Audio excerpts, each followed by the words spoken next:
يا أيها الذين آمنوا استعينوا بالصبر والصلاة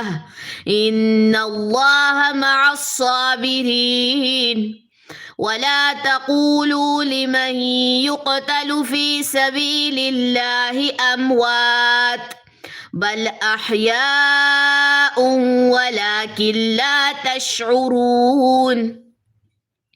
ولنبلونكم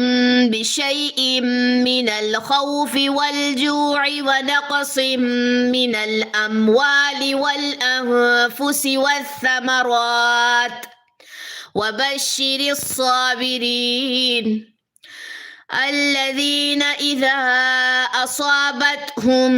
مصيبة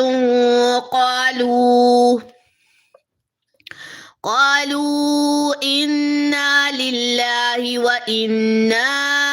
إليه راجعون